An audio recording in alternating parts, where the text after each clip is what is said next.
Breaking news. Visakha Mounika హత్య case దర్యాప్తులో పోలీసులు దూకుడు పెంచారు. కిరాతకానికి ఒడిగట్టిన నిందితుడు చింతాడ రవీంద్రకు గాజువాక కోర్టు 14 రోజుల రిమాండ్ విధించింది. ప్రస్తుతం నిందితుడు జైలు ఊచలు లెక్కబెడుతుండగా హత్య వెనుక ఉన్న అసలు మిస్టరీని ఛేదించే పనిలో నిమగ్నమయ్యారు వైజాగ్ పోలీసులు.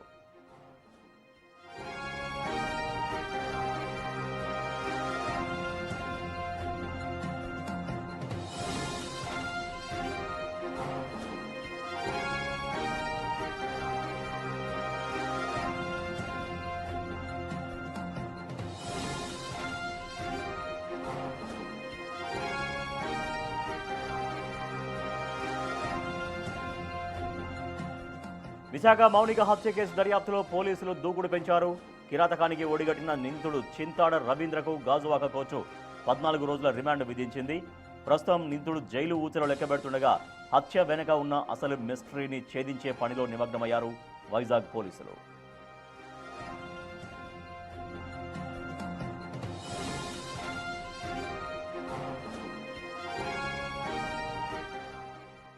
వీళ్ళకి 2021 నుంచి ఈ అమ్మాయికి ఈ రవీంద్రకి పరిచయం ఉంది. ఈ రవీంద్ర కావాలన్న ఉద్దేశంతోనే డేటింగ్ యాప్ ద్వారా ఈ అమ్మాయిని పరిచయం చేసుకున్నారు. పరిచయం చేసుకుని 2021 నుంచి కూడా ఈ రిలేషన్షిప్ కంటిన్యూ అవుతా ఉంది. 2024 ఇతనికి పెళ్ళింది. పెళ్ళినప్పటికి కూడా ఈ అమ్మాయితో మరి రిలేషన్షిప్ కంటిన్యూ చేశారు. మరి ఈ మధ్య ఆవిడ అతని వైఫ్ ప్రెగ్నెంట్ అవడం వలన డెలివరీ కోసంగా పుట్టింటికి వెళ్ళింది. ఆ నేపథ్యంలో ఇంకా అతను అమ్మాయిని పిలిపించుకోవడం, ఒక రిలేషన్ కంటిన్యూ చేయడం జరిగింది. అయితే వీళ్ళిద్దరి మధ్య చిన్న గొడవలు స్టార్ట్ అయినాయి. ఆ గొడవల్లో ఆ అమ్మాయిని ఏదో రకంగా చంపేయాలన్న ఉద్దేశంతో అతను నిర్ణయించుకున్నాడు. నిన్న ఆ ఉద్దేశంతోనే నిన్న అతను అమ్మాయిని ఇంటికి పిలిపించుకున్నాడు. అవి మన ఎల్వి నగర్లో, గాజువాకలో ఎల్వి నగర్లో కీర్తి ఎన్క్లేవ్ ఫ్లాట్ నెంబర్ 102 దాంట్లో ఇతను ఉంటాడు. అతను ఒంటరిగా ఉంటున్నాడు ఇప్పుడు ప్రజెంట్. అమ్మాయిని పిలిపించుకొని పథకం ప్రకారంగా అమ్మాయితో గొడవ పెట్టుకొని అమ్మాయిని గొంతు పిసికేసాడు. అంటే చెప్పిన ప్రకారం ఏంటంటే ముక్కు నోరు మూసేసి సఫికేషన్ చేసి చంపేశాడు. చంపేసిన తర్వాత అతను ఈ డెడ్ బాడీని ఏ విధంగా డిస్పోజ్ చేయాలో అర్థం కాక దాన్ని కావాలన్న ఉద్దేశంతో అతను ఒక కత్తి తీసుకొని ఆ బాడీని 3 ముక్కలు చేశాడు. గొంతు, తల, చేతులు, మొండి అన్ని కూడా సెపరేట్ చేశాడు. సెపరేట్ చేసేసి కాళ్ళన్నీ కూడాను ఒక సూట్ కేసులో ప్యాక్ చేశాడు. అదేవిధంగా మొండి భాగం ఫ్రిడ్జ్ లో పెట్టాడు. ఈ తల, చేతుల్ని మరి అంటే 1 by 1 డిస్పోజ్ చేయాలన్న ఉద్దేశం అతని ఉద్దేశం. దాన్ని ఏం చేశాడంటే అతను బ్యాగ్లో పెట్టుకొని మన ఈ అడివరం రోడ్లో ఒక నిర్జన ప్రదేశం ఉంది. ఆ ప్రదేశంలో పెట్రోల్లో తగలబెట్టాడు.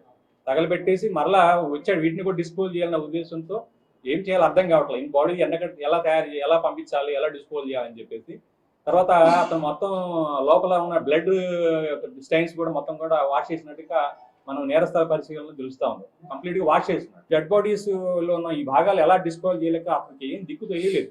ఈయన ఏం చేయాలి అర్థం కాక అతను పోలీస్ స్టేషన్కి వచ్చి సరెండర్ అవ్వడం.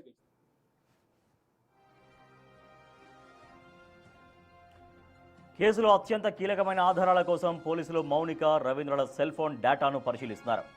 వాళ్ళిద్దరి మధ్య జరిగిన చివరి సంభాషణలు ఏంటి, హత్యకు ముందు అసలు ఏం జరిగింది, call data, social media chatting ఆధారంగా హంతకుడి మోటివ్ను శాస్త్రీయంగా నిరూపించేందుకు పోలీసులు ప్రయత్నిస్తున్నారు. అయితే ఈ కేసులో ఇప్పటివరకు సీసీటీవీ ఫుటేజ్ ఎందుకు లభ్యం కాలేదు అనేది అనుమానాలకు తావిస్తోంది.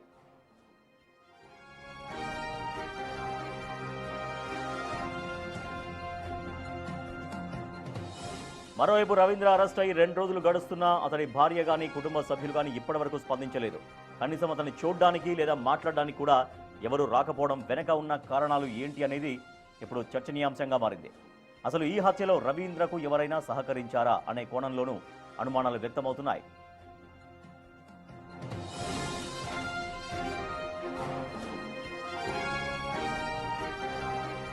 అటు మౌనిక తల్లిదండ్రులు కన్నీరు మున్నీరవుతున్నారు. రవీంద్రను కఠినంగా శిక్షించాలని, తమకు న్యాయం చేయాలని డిమాండ్ చేస్తున్నారు. హోంమంత్రి అనిత, డిప్యూటీ సీఎం పవన్ కళ్యాణ్ చొరవ తీసుకుని అండగా నిలవాలని మౌనిక తండ్రి వేడుకుంటున్నారు.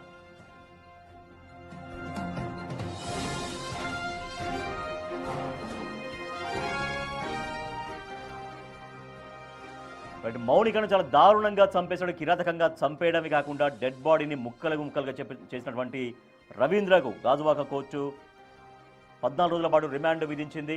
సో మౌనిక తల్లిదండ్రులు అని కఠినంగా శిక్షించాలంటూ డిమాండ్ చేస్తున్నారు. మా ప్రతినిధి రాజు మరింత సమాచారం అందిస్తారు. రాజు, మౌనిక తల్లిదండ్రులు డిమాండ్ చేస్తున్నారు అతన్ని కఠినంగా శిక్షించాలి అని. మరోపక్క రవీంద్ర భార్య కానీ రవీంద్రకు సంబంధించిన కుటుంబ సభ్యులు ఎవరు కానీ రియాక్ట్ కాలేదు. సో దీనికి కారణాలు ఏంటి? ఏం చెప్తున్నారు? ఈ కేసుని ఎట్లా దర్యాప్తు చేస్తున్నారు పోలీసులు? మౌనికను అత్యంత పాశవికంగా హత్య చేసిన తర్వాత రవీంద్ర ఆ శరీర భాగాలను ముక్కల కింద నరికి వివిధ ప్లేసుల్లో పడేసే ప్రయత్నం అయితే చేశాడు. ముఖ్యంగా తల భాగాన్ని కాల్చేసే ప్రయత్నం అయితే చేశాడు.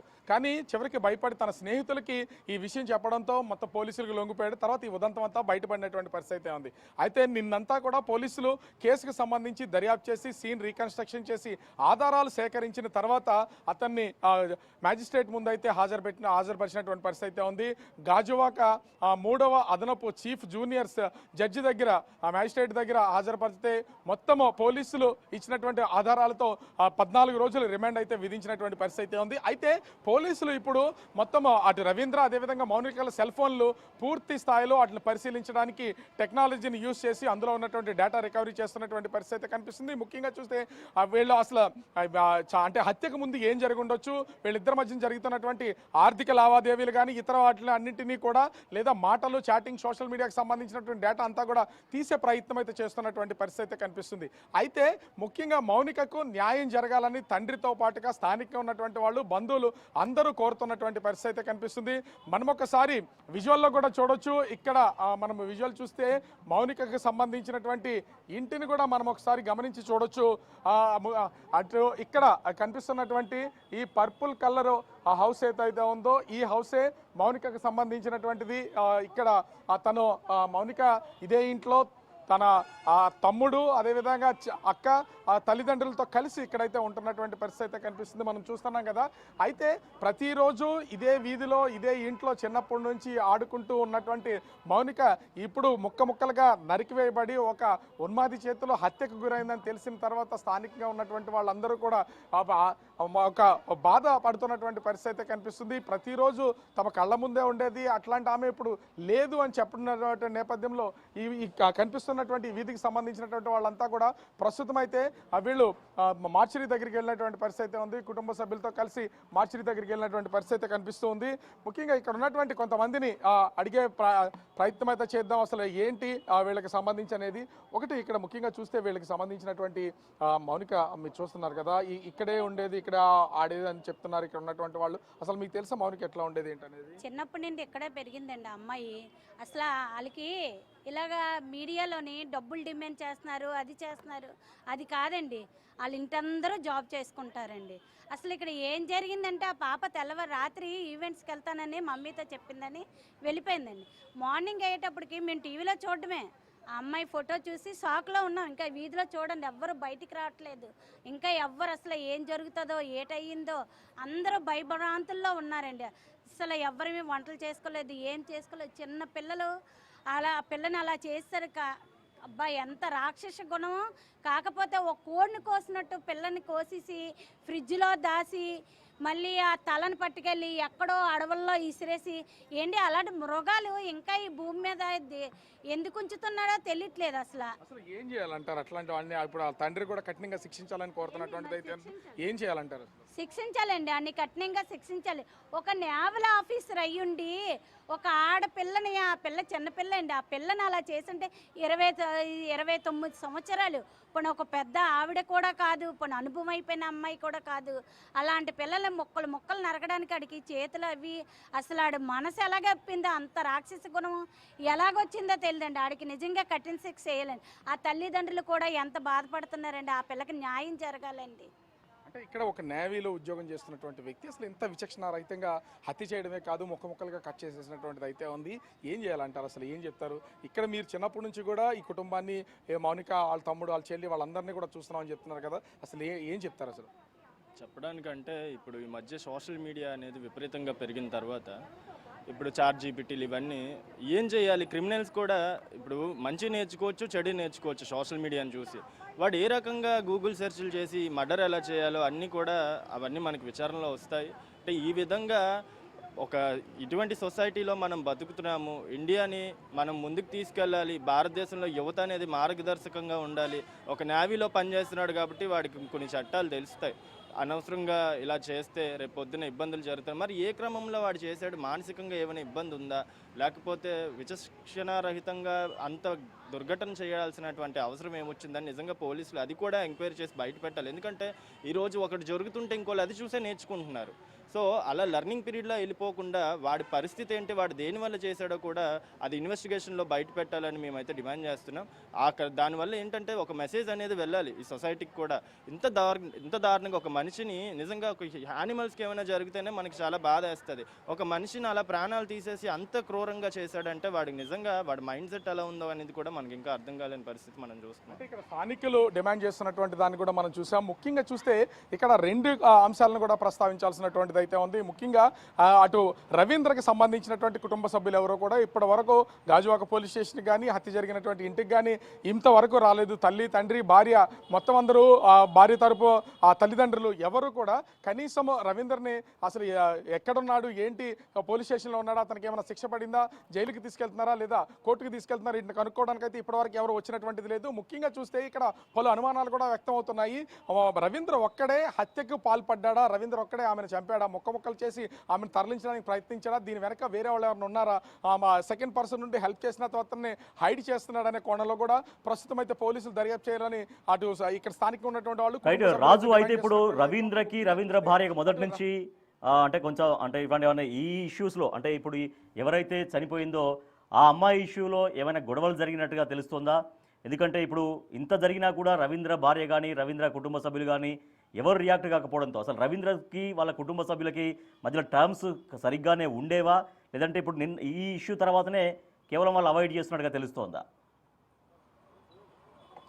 అంటే రవీంద్రకి సంబంధించినటువంటి కుటుంబ వివరాలు కానీ లేదా భార్యకి సంబంధించినటువంటి ఇంటి అడ్రస్లు కానీ పోలీసులు అత్యంత గోప్యంగా ఉంచుతున్నటువంటి పరిస్థితి ఉంది. అయితే దీని వెనక కూడా డిఫెన్స్కి సంబంధించినటువంటి వ్యక్తి కావడంతో కొంత గోప్యంగా విచారణ అనేది చేపడుతూ ఉంటారు. వివరాలు ఏవి బయటకు రాకుండా ఉంచినటువంటి పరిస్థితి ఉంది. ముఖ్యంగా ఈ కీర్తి ఎన్క్లైవ్కి సంబంధించి గాజువాకలో ఉన్నటువంటి కీర్తి ఎన్క్లైవ్లో నివాసం 1 yearగా ఉంటున్నారు. కానీ ఈ 1 year కాలంలో 6 నెలల నుంచి పుట్టింట్లోనే ఉంటుంది రవీంద్ర భార్య. ఎందుకంటే డెలివరీకి వెళ్ళింది, డెలివరీ అయిన తర్వాత ఇప్పుడు 3 నెలలు గడుస్తుంది.